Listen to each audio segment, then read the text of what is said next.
இப்போது புதிய அறிமுகம் ஆச்சி ஹோட்டல் சாம்பார் மற்றும் ஆச்சி இடிச்ச சாம்பார் 50 கிராம் ரூபாய் 20 மட்டுமே.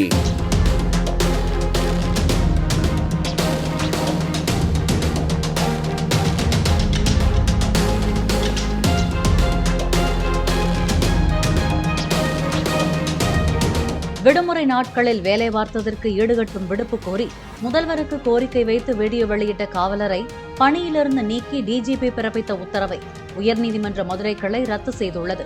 மதுரையைச் சேர்ந்த ஆயுதப்படை காவலரான அப்துல் காதர் இப்ராஹிம் என்பவர் தொடர்ந்த வழக்கை விசாரித்த நீதிபதி மனுதாரர் மீது பல முறை துறை ரீதியான நடவடிக்கை எடுக்கப்பட்ட நிலையில் விடுப்பு கோரி வீடியோ வெளியிட்டதற்காக பணி நீக்கம் செய்தது அதிர்ச்சி அளிப்பதாக தெரிவித்தார்.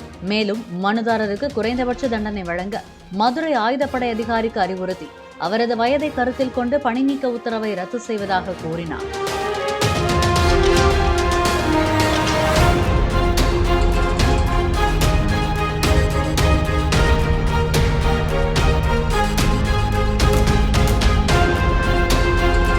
இப்போது புதிய அறிமுகம் ஆச்சி ஹோட்டல் சாம்பார் மற்றும் ஆச்சி இடிச்ச சாம்பார் 50 கிராம் ரூபாய் 20 மட்டுமே.